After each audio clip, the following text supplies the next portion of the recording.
కూటమి ప్రభుత్వం అధికారంలోకి వచ్చి 2 సంవత్సరాలు అవుతుంది. ఇక్కడ మీకు ఎమ్మెల్యేగా నారా లోకేష్ గారు ఉన్నారు, ఆయన మంత్రి కూడా. మరి లోకేష్ గారు వచ్చిన తర్వాత మీ ప్రాంతం ఏ విధంగా ఉందా మీకు? మా ప్రాంతంలో ఇప్పుడు గోడ కట్టిస్తున్నారు, అది బాగుపడుతుంది.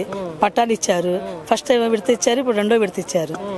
బాగానే పనిచేస్తున్నారు, ఈ ప్రభుత్వం బాగానే చేస్తున్నారు. కానీ చాలా ఇప్పుడు అలా చేయాలంటే ఎవరికి సాధ్యం కాదు. చంద్రబాబు నాయుడు చేసినట్టుగా చేయడం ఎవరికి సాధ్యం కాదు. అసలు ఏంటి నాలాలు ఇవన్నీ మొత్తం ఇప్పుడు కిష్ట ఎలా ఉండేది అలా మెట్లు కడతాం, కానీ పెద్ద పెద్దవి చేస్తారు కదా, అవి చేయడం ఎవరికి సాధ్యం అవుతుంది? అంత పెద్ద చేయాలంటే చాలా అది బ్రెయిన్ ఉండాలి, చాలా మంచి ఒక శక్తి అన్నమాట దేశానికి. చంద్రబాబు నాయుడు అంటే ఒక శక్తి. ఆ శక్తి అంటే అసలు ఇంకా 2 శక్తులు తయారు చేస్తున్నారు. లోకేష్ గారిని, పవన్ కళ్యాణ్ గారిని బాగా తయారు చేస్తున్నారు. వాళ్ళు కూడా అలాగే వస్తారు. కానీ ఇలా మీకు చాలా ఆనందంగా ఉన్నట్టుంది. మీకు ఎన్ని సంవత్సరాల నుంచి ఇంటికి పట్టలేదు? 30 ఏళ్ళు అయిపోయిందిగా. పట్ట ఎక్కడ ఉంది? 30 ఏళ్ళు బట్టి కొంతమంది తీస్తారు అనేవాళ్ళు. మనం ఏంటంటే కొంచెం ఇదిగా బాగా డేరుగా ఉండేవాళ్ళం, తీరు ఇలా చేయరు అని అలా ఉండేవాళ్ళం. ఒకవేళ చంద్రబాబు నాయుడు తీసినా కూడా నమ్మకం ఏంటంటే ఇక్కడ ఒక వింతు ఉంటే 4 వంతులు ఇచ్చి తీస్తున్నారు కదా. విజయవాడలో కూడా అలాగే చేశారు కదా. కొండల దగ్గర కానీ రోడ్లు కానీ పోయినా వాళ్ళకి అసలు బాధపడకుండా ఇంకా ఎక్కువగా ఇచ్చారు. ఇళ్ల స్థలాలు చూపిస్తున్నారు, రోడ్డు మీద వదిలేయట్లేదు జనాల్ని మాత్రం. మళ్ళీ వాళ్ళకి చూపిస్తున్నారు దారి. అది కావాలి. ఎక్కడ తీసేనా అవసరం ఉన్నా వాళ్ళేం పట్టుకెళ్ళరు కదండి. మన ఇంటి పోయి రోడ్డు ఎలుపు చేస్తే అక్కడే ఉంటుంది కదా, రోడ్డు ఎక్కడికి పోతుగా మన వాకిల కింద వాడుకుంటాం కదా. అది కొంతమంది అర్థం చేసుకోరు. తీసారు, పీగారు అని ఏదో లేనిపోయి చెప్తా ఉంటారు. కానీ ఇప్పుడు చాలా బాగా చేస్తున్నారు. అలా చేయటం ప్రభుత్వం ఇంకా మళ్ళీ మళ్ళీ రావాలని కోరుకోవాలి ఇలాంటి ప్రభుత్వాన్ని. మరి ఏమన్నా పథకాలు ఏమైనా ఇస్తున్నారా మీ ప్రభుత్వం? పథకాలు ఇచ్చే వాళ్ళకి ఇస్తున్నారు, కానీ మనకి ఇప్పుడు దాకా ఇప్పుడు నాకు 53 ఏళ్ళు వచ్చింది. ఇప్పుడు పెన్షన్ లేదు, పథకాలు లేవు, ఏమి రావట్లా నాకు. నువ్వు ఆ హయాంలో జగన్ గారు ఇచ్చారు, మళ్ళీ ఆయనే తీసేశారు.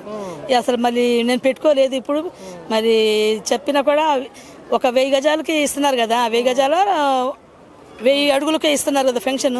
అదేదో 30, ఇప్పుడు మాకు 30 ఎక్కువ ఉందని మాకు రావట్లేదు. కొంచెం అది కూడా చూసుకొని క్లియర్ చేసుకుంటే బాగుంటుంది. కొంతమందికి అరే మాకు 20 అడుగులకు పోతుంది, 30 అడుగులకు పోతుందని అనుకుంటాం కదా. ఒక ఇల్లే ఉంది, 5 ఎకరాలు ఉన్న వాళ్ళకి ఇస్తున్నారు. కొంచెం అది కూడా మాకు చూసి, ఒక ఇల్లు ఉన్న వాళ్ళకి ఆ ఇంటి గురించి ఆపేస్తే మాకు పొలాలు లేవు, ఏం లేవు కదా. అలాంటి వాళ్ళు అంటే మాకని కాదు, ఎవరైనా సరే అలాంటి వాళ్ళకి ఇబ్బంది అవుతుంది. కొంచెం వాళ్ళు కూడా ఇంకా సంతోషిస్తారు ఇస్తే. కొంచెం పెన్షన్లు ఇవ్వడానికి కూడా కొంచెం ముందుకు ఇంకా కొంచెం ఆలోచించాలి. అలా ఓవరాల్గా అయితే ఇక్కడ లోకేష్ గారి పనితీరు బాగుంది. పనితీరు బాగానే ఉంది, అంత బాగుంది. చాలా బాగా చేస్తున్నారు ప్రభుత్వం మాత్రం వచ్చినాక. కానీ ఉన్నగా బాగానే మెరుగుపడుతుంది, కానీ వెనకెళ్ళట్లేదు కదా, బాగానే ముందుకు వస్తుంది. ఇలా చేసుకుంటా పోతేనే ఇంకా కొంచెం డెవలప్మెంట్గా వెళ్తున్నారు కాబట్టి బాగుంది. బాగా చేస్తున్నారు, నెంబర్ 1గా చేస్తున్నారు. చంద్రబాబు అంటే ఒక శక్తి అన్నమాట.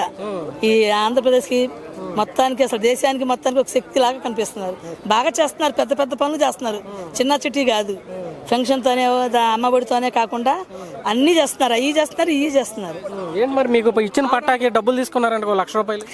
1 రూపాయి కూడా తీసుకోలేదండి. 1 రూపాయి కూడా తీసుకోవాలా, ఫ్రీగానే ఇచ్చారుగా, బాగా ఇచ్చారు. అసలు ఇది సర్వే చేసిన దగ్గర నుంచి, కొలతలు వేసిన దగ్గర నుంచి ఎప్పుడు మీ దగ్గర 1 రూపాయి తీసుకోలేదు? 1 రూపాయి కూడా ఎవరు తీసుకోలేదు. ఏ ప్రభుత్వం కూడా డబ్బులు తీసుకోలేదు అసలు ఇప్పుడు దాకా. అక్కడ మాత్రం ఏం తీసుకోలేదు, వీళ్ళు అసలు తీసుకోలేదు, ఎవరు తీసుకోలేదు. సో మొత్తం ఫ్రీగానే చేసి మీకు ఇంటి పట్ట మీకే అందించారు. చాలా సంతోషంగా ఉంది. ఇది తీసుకుంటున్నారు, మళ్ళీ రిజిస్ట్రేషన్ చేస్తున్నారు. ఆ తర్వాతే కదండి మనకి లోన్లు అవి వస్తాయి కొంచెం. లేకపోతే ఇప్పుడైతే ఎక్కువ వడ్డీలు వస్తాయి, ప్రైవేట్ బ్యాంకుల్లో తీసుకోలేము, ఎక్కువ వడ్డీలు అవుతాయి.